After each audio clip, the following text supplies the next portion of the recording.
Welcome to Voices of History, presented by the Worcester Historical Museum. My name is Stephanie Ewell. I'm a professor at the College of the Holy Cross. And today I have the pleasure of speaking with Reverend Esau Vance of Mount Olive Church in Worcester, Massachusetts. Thank you so much for being with us today, Reverend. My pleasure. So today we're going to talk about your experiences in the civil rights movement and your childhood growing up in Mississippi, and then your experiences here in Worcester as a member of the Black community and of the religious community. Is that all right with you? Sound like a plan. Excellent. So you grew up in Sunflower, Mississippi, which is a place very different from Worcester, Massachusetts, particularly in the period you grew up. Could you tell us a little bit about, first of all, when you were born, and then what it was like growing up in Sunflower, the people, the landscape, the racial relations? So I was born in the late 1947, and my parents were sharecroppers. First of all, we kind of moved from one sharecrop to another, and I was, how do you call it? I'm not a victim, but I was of that nature in terms of being part of that. And I was one of 7 children, okay? And my father was the patriarch of the family. My mother was the matriarch as well as the disciplinary, who she took care of all of the housework. And there was 7 children and 7 days in a week. So all of us had our chores to do around the house. And through that process, she taught us the necessity and for, everybody pitching in and helping out and working as a family. And we're still a part of it. No, that's great. And so in terms of growing up on in a sharecropping system, growing up on a piece of property that wasn't your own, but rather that your family worked, can you tell me a little bit about that? What was it like for your father working? Did you spend time working? What was the crop? Okay. So it was, in my opinion, it was like modern day slavery. My father had to, or at least he felt that he had to, as he had a bow to basically the plantation owner, which we called the man. When he ever showed up, my father would have to say yes sir, no sir to him. He was not treated on an equal basis as the white plantation owner was. And we worked many years like that in terms of just being in a sort of like a slave mentality where we worked, but we never had any financial compensation for it. We did get small amounts, what I refer to as peanuts. And each year was basically the same. We lived in rundown houses. We did not have money to go out and buy new clothing for the kids to go to school. We would get some money, but it would be for only mostly buying some food. And we also received something at the time, we called it government commodities or surplus, and that's how we made it. The plantation owner would take care of all of the utilities that we had in terms of paying it. My father never saw any receipts or anything in terms of what we owed. Never saw any invoices, never saw any receipts from even the cotton that we picked and the plantation owner sold for money. We never were privy to that information. So we had to go by what the plantation owner said, that they say 50 bales or 47 bales of cotton came to. And I did the mathematics in my head once, and it was around $500 a bale, how much money that would be, so many thousands of dollars. And even when we did one year 47 bales of cotton, we received $1,300 for what they call a settlement after expenses. So no sense of having access to the information, no ability to ask for access. I was going to say you couldn't even ask for it. Tell me why you couldn't ask for it. It was taboo. It just wasn't, we didn't have that, my father did not have the opportunity. I don't even know, it was sort of like a fear in the environment at that time as a sharecropper. You knew where the line was drawn. And you just didn't cross the line because it was that economic issue there. Always, as a patriarch of the family, the father wanted some means of providing and taking care for his family, having a place to stay. We didn't know what the word homeless was in a real sense of the word, but we was, again, as I stated, like modern day servants. You were vulnerable. Yes. You were always vulnerable. How did your parents teach you about that line?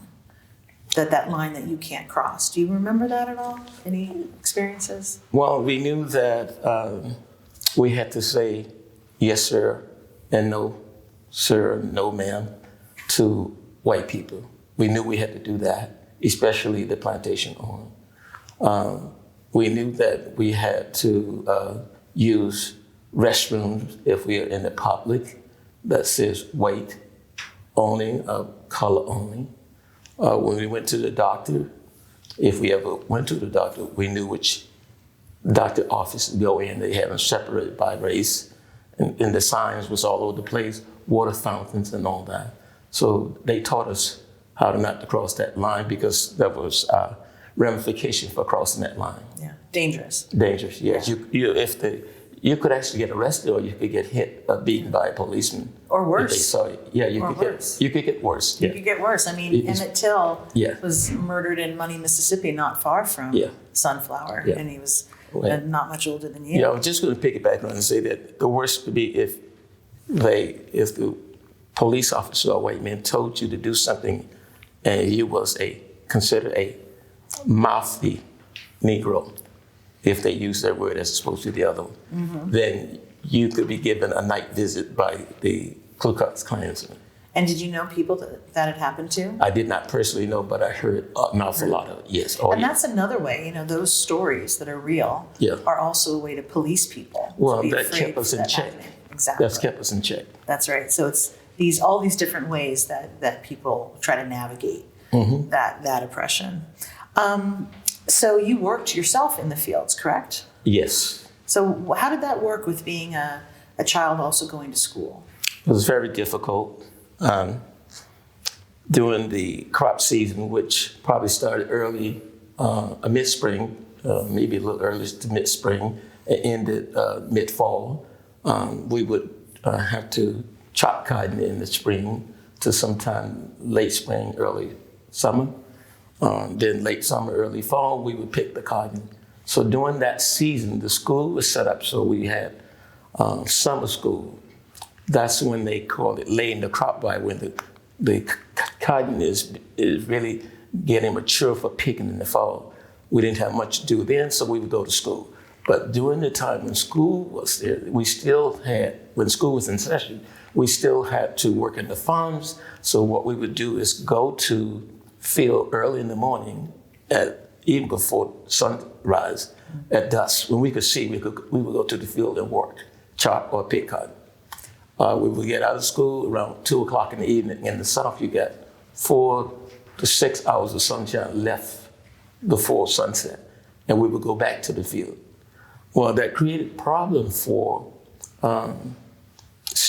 us having any energy or mental capacity to really want to study and do homework and do well in school. Because now we're thinking we're going to be right back out there repeating the same thing again tomorrow and every day for 6 days a week, of actually 5.5 days. And when you see your parents doing that as well, you think perhaps that's my only future, so why bother? And that is another way of keeping people down, keeping them uneducated, not finishing school, etc. Absolutely. Yeah. Yes. So how old were you when you started working in the fields? 6 years of age. 6 years of age. All of the, I would say, children, young people in the South on plantation was integrated into the fields around 6 years of age, and they was taught how to work on the farm, whether it was chopping cotton or picking cotton. And I think it might surprise some of our viewers today to hear you use the language plantation to describe a farm, a massive scale farm, in the 40s and 50s in the United States. Yeah. So what do you think about that? The fact that that language of describing it as a plantation was still present almost 100 years after the abolition of slavery? Is that Well, do you think that just the very fact that the word plantation was still being used when that's a word so associated with slavery? Well, the issue is there was a modernized slavery still going on at the same time. It just took a little different form because supposedly we had been freed by Abraham Lincoln, supposedly. But we were still somewhat, through economic means, especially in psychological means, we were still somewhat servitude of slavery. So speaking of Abraham Lincoln freeing people, what we know from history is that people freed themselves, right? And, Yes, and you're yes. part of that process. Right. Many, many tens of thousands of people, Black people in the South and elsewhere, deciding, again, this is enough and how to come together to affect change. So you've said that when you were around 13, you decided, as one of 7 children, to get involved in the movement. That you were going to get involved in the movement. What inspired you to just at that young age to start thinking about crossing that line and fighting for Black justice? Well, at that point, even at my age, I was fed up. I say I was fed up, but there was many other young Black people as well, and some older than me, and even young. We were just fed up. And so the civil rights workers from, we call them freedom riders, came from up north. It was students from all over the north especially came down to help us out in our voter registration and getting Black people to vote, and then later on getting Black people to run for political office. So they came down in the early '60s in Mississippi, and I saw that as my opportunity to get involved. Prior to that, my dream was to just get on a Greyhound bus and go north, because when we were in the cotton field working, we could see the Greyhound bus. I could see them every day at a certain time headed north. And my dream was to be on those buses. But when the civil rights workers came down south, I wanted to be a part of that abolition, that movement to help abolish the conditions and the abuse that Black people was living, the condition that we were living in. So instead of getting on the bus and running away, you decided to stay. And yeah, I fight it home. decided to stay, and I was the last one out of 7 to move from Mississippi to Massachusetts. Really? So you stayed the But longest? except for my mother and father. Interesting. Yeah. So what did your parents think about this decision? I mean, you had told me before that of your siblings, you were the only one that got actively involved in the movement in these more explicit ways. What did your parents think about that? I mean, you were a young Black teenager, male, very vulnerable to violence, even death. What did your parents think about you stepping out and deciding to do these actions? I would say, to sum it all up, they encouraged me, and they encouraged me by not discouraging me. Okay, they allowed me to participate. I was able to leave the plantation basically at will and go join the marchers today on any given day. My father, my mother never discouraged me, never told me I could not go. They knew what I was doing, and they knew the ramification in terms of at some point the plantation owner was going to find out through newspaper or someone coming back and telling him that they saw one of his, they used the name out there in the street marching. But my father did not allow that to cause him to stop me. He just encouraged me, again, I say by not discouraging me. I think my father and I understood each other, that it was okay. Did they ever express fear? Did your mother ever say, "I'm worried about you"? Never. I don't recall them ever saying that they're concerned about me getting hurt and you need to stop it or you need to do something different. So as a parent and grandparent now, thinking back, put yourself in their shoes, can you imagine the concern and fear that they must have felt every time Yes. you left that house? Oh, yes, absolutely. But my father was a Baptist minister, my mother sang in the church choir, so I'm sure they prayed all the time that I was out there. They were going on faith just like you were, right? Absolutely. Just like you were. And so let's talk a little bit about the specifics of your activism in the civil rights movement. You've mentioned that you were involved in sit-ins and canvassing. Can you talk to me about some specific examples? This is going to be sort of in the early 1960s. Well, I do recall one particular event where we was canvassing in this town called, actually it was Fanlou Hayman's down Ruefield, Mississippi, and we was just passing out flyers, and a flyer is always announcing something that's about to take place or informational. And so we was passing them out, and for some reason the city policeman didn't want it on that day. I don't know if our leaders had a permit to do it or not, but they started breaking up everything, the groups, and chasing us. And so that was a scary moment for me, because I kind of got disconnected from the group, and I recall running up. I didn't know what to do, so I ran up on a perch that was screened, a house that had a screened-in perch.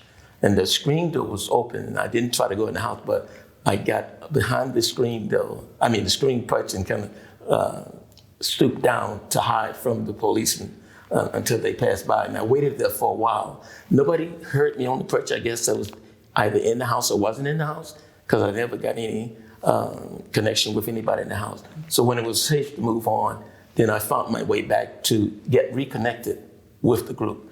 And overall, it was a day that nobody got hurt, and we made it back home safely. But still scary. But it was a very scary. And would that have been, do you think, were you in a black neighborhood? So that would have been a black house, a house that black people lived in, probably? As I recall from the housing, I would say yes. Yes. Because if you'd been found on the property of a white person's house crouching, that's equally dangerous. Well, I may not be here today. Yes, exactly. And so there's always that kind of, that fear, that danger. How about with sit-ins? You've spoken before about being involved in sit-ins. There was another incident where there was a man, I don't recall his name, but he had this restaurant, hardware store, gas station, a convenience store, and everything together. But he also had a restaurant that was primarily for whites only. However, he did have a picnic table somewhere in the middle of the store, where if a black bought something to eat, he or she could eat there, or they could take it to go. And so our leaders, the organizers, decided that this is going to be a day that we're going to integrate this lunch counter. And so it was hot in the summertime, and we all went there to order food, and we was asked to leave. We would not leave, and of course they called the police. Eventually, they did serve us. I don't know how that change took place. They served us, and we left. But after that incident, that particular restaurant was, for a while, was desegregated. You could go in there and eat. Interesting. But what they did is later on, they changed it to a private club.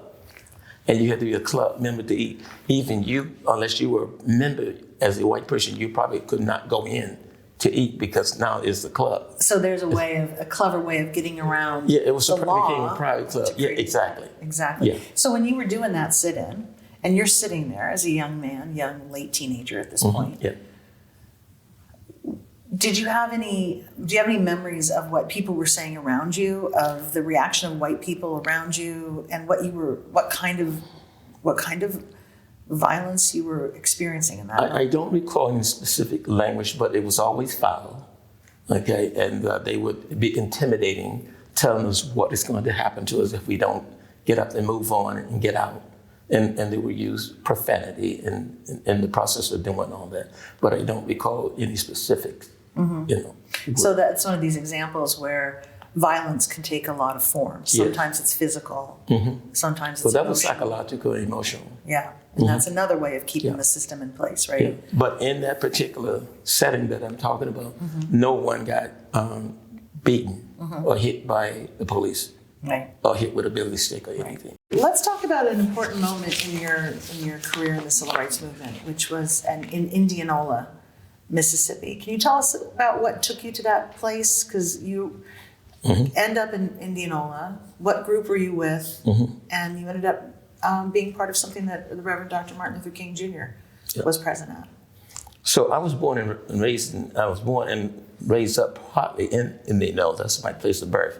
We later moved to Sunflower. But years later, after I got involved in the movement, Martin Luther King came to, at this point I had heard quite a bit about Martin Luther King, and he came to Indianola for a pep rally, if you will, and to encourage the workers all across the South, and especially in Sunflower County and the surrounding county, but Sunflower County being one of the largest one. He was trying to reach that particular county. So, and Indianola was the county seat, if you will. It was the place where the state clerk's office and all that was. So he came there for a rally, and we marched from Sunflower to Indianola. There was other people who marched from other places like maybe Inverness or Moorhead. And this was the act of showing our support to him and meeting him there. We all marched there for his rally. And when he arrived, it was really a pep rally to encourage us to continue the struggle. Don't give up no matter what we're facing. But also, he would always talk about the importance and the victory in nonviolent. Do not become like them. You know, you turn the other cheek. That was his motto. But that's what brought me to Indianola, Mississippi. So how do you do that? How do you turn the other cheek when you're faced with such psychic and physical violence, economic violence, political violence? Were you trained at all in this? First of all, yes. You have to take a pledge to be one of Martin Luther King lieutenant or followers. You take a pledge to be nonviolent. If you could not be nonviolent, he did not want you to be one of his soldiers. Then you went through the workshop where he was trained how to be nonviolent, how to, if we are attacked, even verbal, but physically, how to protect our bodies, certain body parts, maybe say the face, the eyes, the nose, and the stomach area, rib cage, how we will curl up in a fetus position and protect a lot of parts. By doing that, they can only hit you in certain areas. And then when they get tired, they will just stop and move on. But yeah, we were taught how to protect ourselves. So when you say we were trained, were you part of the Student Nonviolent Coordinating Committee, or was there an actual formal group that you were a part of? Because I know SNCC did a lot of those trainings. Mm-hmm. Or were you part of a local group in Sunflower or somewhere? SNCC would send representatives to our area, mm-hmm. and they trained us. We had local leaders.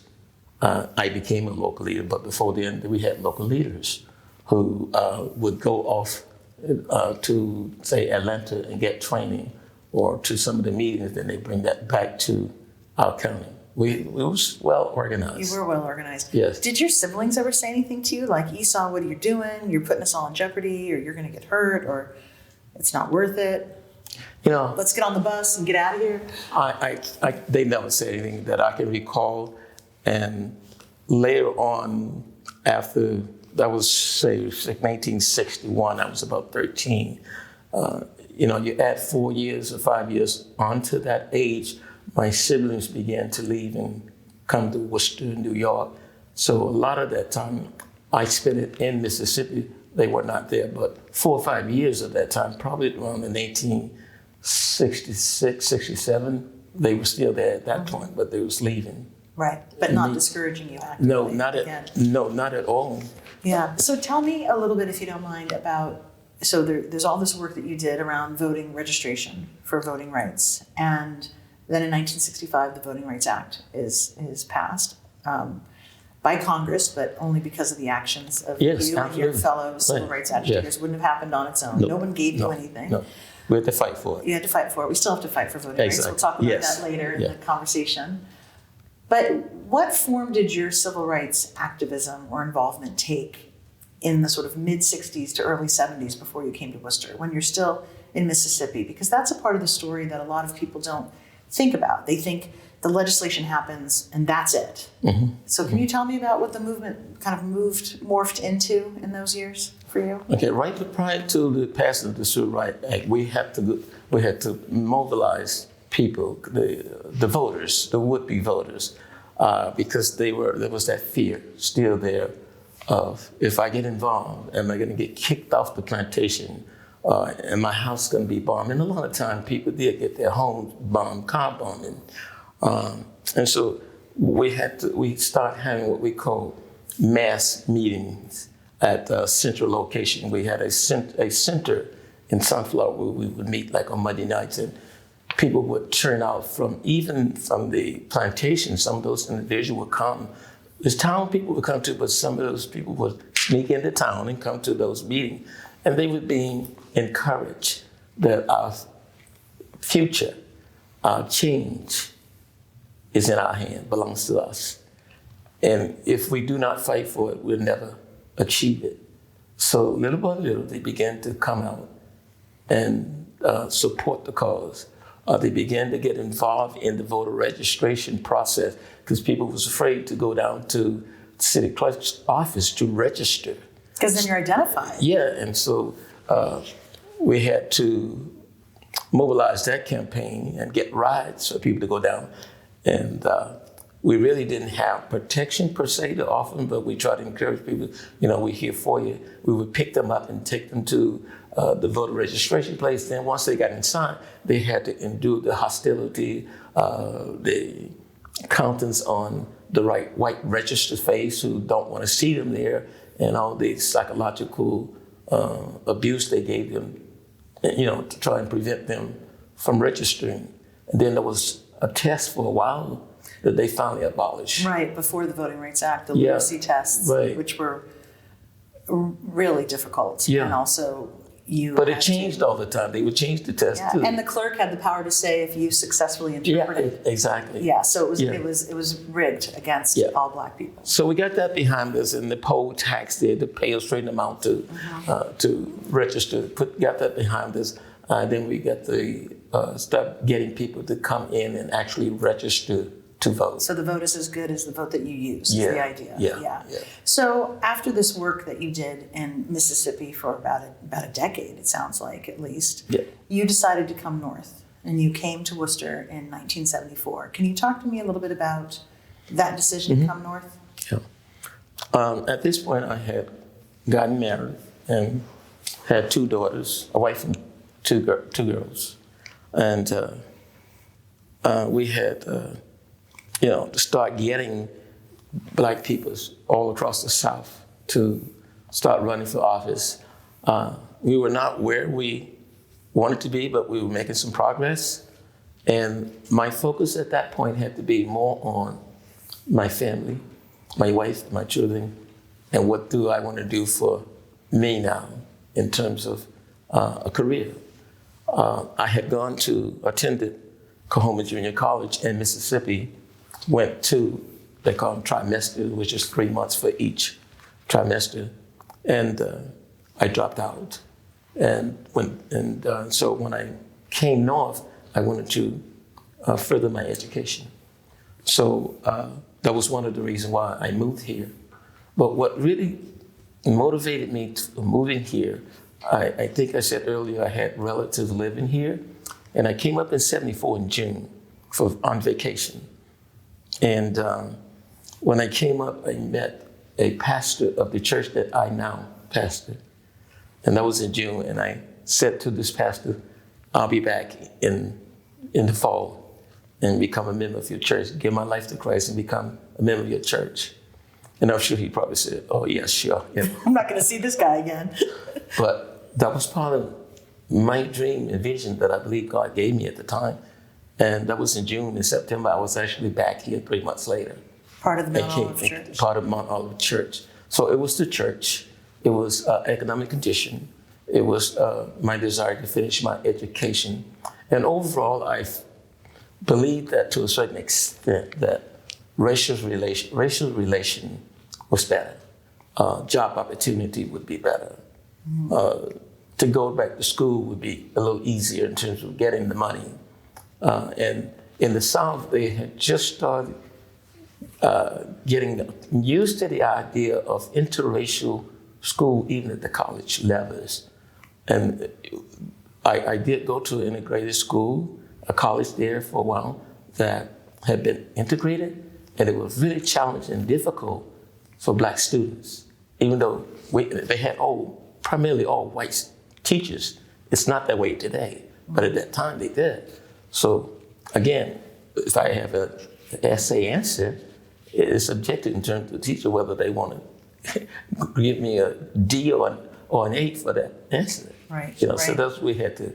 And that's do. interesting because that's a good almost 20 years after Brown versus Board. You see the slow pace of change, and then even when things get technically integrated, there's still so many obstacles in the path because racism just doesn't go away with the stroke of a pen on the law. Yeah. And somebody had to, we had to deal with that and get through that process. Yeah. And I think we're still getting through the process. Absolutely. I would concur. So when you came to Worcester, can you tell me a little bit about what you found? You'd hoped it would be different, and it was in many ways, you've said. Yes. But in terms of race relations or racism, what form did it take in New England? Were you surprised? For example, you came up during the Boston busing and school integration violence in that city. I mean, can you talk a little bit about what you actually found on the ground here? I'll say first of all, when I first arrived here, I noticed watching television what was going on in Boston with the busing. And I believe it was Louise Day's I don't know what her role was there, but she had a permanent role there in the city. And maybe she was working for the state, I don't know. But there was a lot of violence, street violence, in terms of trying to get the blacks into the school. I would say school, not so much school desegregation, but to bus blacks to one section of town, to one section of school, and whites to another. There was a lot of opposition to that, and it turned to violence. Were you surprised to see those images? Absolutely. I said, this cannot be. And in a real sense, did I make the right decision to come here? Yeah. I was surprised to see that. Yeah. But what about the less explicit forms of racism? Did you encounter that at all in the city, or did you notice segregated living and neighborhood patterns? Well, that's what I'm going to say. I saw it in housing. You apply for an apartment, that is being advertised. You go and apply for it. You're told it's taken. You don't get it, and then next 2 weeks you'll see the apartment still being advertised, and eventually they find who they want to take it. You saw that. Even in my employment, I saw there was white and black would go out to lunch together. But beyond that, they didn't develop much of a relationship. Like, I invite you to my house, you invite me over to my house. I meet your family, you meet my family. That didn't take place, which our relationship did not expand much beyond the working environment. Interesting. Yeah. So still a different form, but nonetheless a divided space. Yeah, even in employment, there was some issues there as well in terms of promotion or jobs, receiving a job, as a black person. Yeah, so the land of milk and honey, New England was not. It was not a perfect dream place, but better. It was better, and I would often share after I got up here and found out what the experience was. I would share with people, because we still do it a lot. They like to say how bad the South is. And I would say, that I have had both exposure. And I want you to know something. The South is not much worse than the North. It's just disguised. It's covered. It's secret in the North. Maybe a little sneakier, less obvious. So people can pretend that they're not part of the problem. Exactly. They can be civil, but nonetheless oppressive. It was a big act. A famous historian once said there's no Mason-Dixon line on racism in America. No, sir. And there you go. Yeah. So, now, I think now, though, especially over the last 18 months, everybody knows that now. Yes. So can we talk a little bit about that? Yeah. Let's talk about, we'll get to the past 18 months. We'll get to Black Lives Matter, which of course goes far beyond 18 months. But before that, I want to talk a little bit about your leadership and work with the Worcester Black Clergy Alliance that you were president of for a while. If you can talk to us about that organization that was very intent on having Black clergy and Worcester police interact. Can you tell me what was the cause for? Was there a particular violence against Black folks by the police, or what triggered the founding of that organization and what you sought to achieve? Well, I think initially the Black Clergy Alliance was organized primarily to just bring together Black pastors in the city of Worcester to start coming together over food or just in a meeting and talking about the church activity, what's going on in our churches, but then expanding it to the community, looking at the social, economic issue. What are the needs outside of the church for our people, and how can we come together and help facilitate some of those needs or meet some of those needs? I think that's how it got started, the need to look at those conditions. And we felt that it was best done on an organized basis. And around what year would this be? About 15 years ago. Okay. Yeah. So I was not pastoring at that time. I was aware of it. I attended some of the meetings. My pastor, who was Bishop Lowell E. Edney, would have the meeting sometime at our church, and I had the opportunity to attend those meetings and hear some of the dialogue and the conversation. So, but I know it was made up off of the churches in the city of Worcester and around the purpose of meeting the needs of its parishioners. Mm-hmm. And of course, it expanded beyond that. Anyone that had a need could come to the church, of course, and do that. And how did you get involved? How did the Black Clergy Alliance get involved with the police department in Worcester? Okay, so that's where I was headed. Later they felt that it was a need, meaning the Black clergy, for us to try to get a dialogue going on with the police, put together an alliance where we could address issues of police brutality, but not just police brutality. That was one of the issues.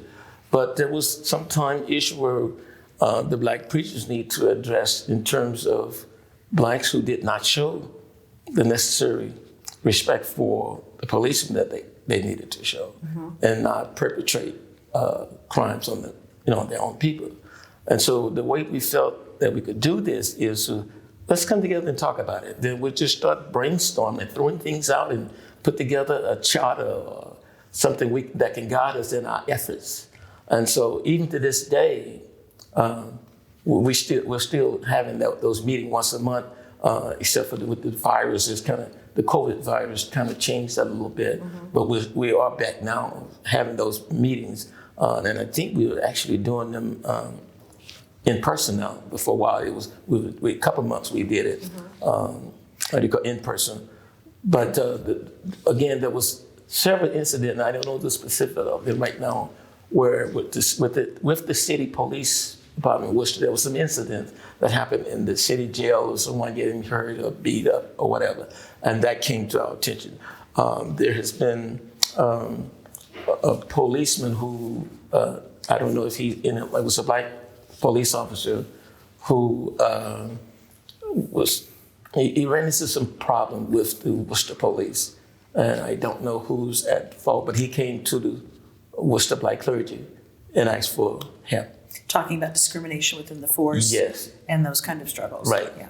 And so we interviewed him and took that information and did a report and met with the chief of police or his representative, mm-hmm. and discussed those issues. There was another one with another police officer, which the police clergy got involved in, and they was about to let one police officer let him go because of some reason. But when we interviewed him and looked at the situation, we thought it was mostly because he had some medical issues, and there was some issues around that. Do they want to cover him, and do they feel he's going to be able to do his job? So we got involved with that and got him. He didn't get. He got reinstated. So both advocacy for Black residents in Worcester who have to deal with the police and their encounters with police, but also with Black police officers themselves. Oh yes, yeah. Absolutely. Do you think that in terms of the former group of Black folks in Worcester, do you feel that the Black Clergy Alliance has had a positive impact on helping to keep residents safe? Yes. As a matter of fact, or safer. Yeah. I think the Black Clergy Alliance, along with some of the other activist organization, they looked at I think in the city of Worcester, they look at the Black clergy as being the number one group to go to. Okay, and I believe because they're clergy. Clergy just have always had that type of clout, even way back when, during the days of Martin Luther King on. It just somehow is inherent in them. So yes, I think they have had that type of clout on the Black community. They see them as a go-to if for their problem, not just spiritual. Some people may think it's just spiritual, but we get involved in more than just spiritual. The spirit is lived in life. Oh, right? yeah. It's all connected. Yeah. We have a situation where if someone, we've had cases where people lost a loved one, did not have the money to take care of a proper burial, and they came to us and got funds to help take care of that. There have been many other legal issues that we've gotten involved with. That's great. So let's talk a little bit about the city today as we sort of bring this to the moment that we're living in. I'm wondering, as a man who grew up in Mississippi, who has your experience in the field in civil rights activism, who's had experience leading a parish, a congregation, and being part of city questions around racial justice, what do you see are as major concerns today in Worcester around justice for Black people or around race? Well, we're actually working on those issues right now. They're being identified. We have monthly meeting, as I stated. When I say we, I mean the Black clergy, along with the Worcester Interfaith and a couple more of the groups in WCP. And we are addressing those issues with the city manager, the Steve Sargent, the chief of police, Ed McGinn, the deputy chief. We bring those issues to them as we, confronted with them. And what kinds of issues are we talking about here? Well, the need to get Black people, more minority represented in, for instance, when they're a position that the city manager can hire someone through appointments, if you will, that let it be representative of the geography, of the geographical area where they represent. We just hired, I believe, 2 new additions to the school committee, which was great because of the lack of representation we felt the minority had in the past. So we address those kind of issues. To get city leadership to mirror the demographics of the that's city. it. I couldn't have said it better. Yeah. Absolutely. Yeah. And in terms of the Black Clergy Alliance and the Black Lives Matter movement in Worcester, some of the various protests and rallies and moments of solidarity, have you been part of any of that work, or what do you see as the role of Black Lives Matter in this other work you're doing? Well, I would say that my opinion of Black Lives Matter has really evolved more in a positive sense in recent months and even last year too. Prior to that, I actually was on a panel discussion up at Holy Cross. I don't know if you were there a few years ago. And my position at that time was I didn't subscribe to the Black Lives Matter until I looked into it and found out what they really meant about the Black Lives Matter. What was your initial reluctance? Because I felt, as a Christian believer, that Jesus said all lives matter, and that's where I was coming from. And what did you come to understand Black Lives Matter means? That the Black people were not being viewed, accepted. Their lives were not being viewed, accepted as someone that anybody cared about. And that's the position I learned that they were standing up for. So then I'm for that. So thinking initially just because of the terminology that it was exclusionary. I get that's right. But recognizing that these are people that need attention now. Yeah. It's inclusionary. Yeah. So you've said in the past how important the Voting Rights Act of '65 was and how important all this voter registration work that you and others did was. But in recent years, we've had, really since 2013 with Shelby versus Holder, we've had a major shift in the provisions of the Voting Rights Act and what I would call an erosion of the integrity of voting You rights just in took this my country. Great minds think alike. Yes. So, what do you think, especially in the wake of recent elections and challenges to the vote counts in various places, including on the national level, and the violence that ensued as a result?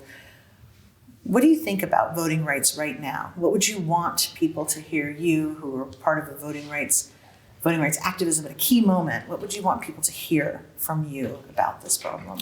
Well, first I would say that we must get our young people involved to see the vision and grab the dream that we had and Dr. King had, and realize that nothing is going to be given to us. Nothing fixes itself. You got to get in there and work hard at it and fix it. We have to face reality that you used the word that the gains that we made, they're trying to roll those back and take it away. They're being eroded, and in the same way that what we did in the 60s and 70s gave us some gain, we must fight now to continue those gains and not allow them to be eroded. And believe it or not, if it comes to a matter of life and death, then we have to stand, we still must stand. Mm-hmm. And the fight never ends. We must fight until the end, until there's not a soul left on this earth. Because that mentality of, the powerful, always having I'm going to use their knee on our neck. Mm-hmm. That will continue unless we stand up and say no. That's a very powerful moment to leave this conversation on, Reverend. Do you have anything else you'd like to add about your life or about your hopes for Worcester and for? Well, I do hope that that we can somehow transition this need for continually moving forward to the next generation of youth, and that they will not become complacent and sit down on it, because many of us are getting old. I don't even want to get up for a 10 o'clock meeting. They have to go to work at they have to go to work at 7 and 8 and 9 in the morning. I'll get up at 11 o'clock. So we need young, energetic, intellectual, smart, brave, calm-minded, brave people who are willing to, and I'll add, obey the law, mm-hmm. work within the law, mm-hmm. to come in here and do this work.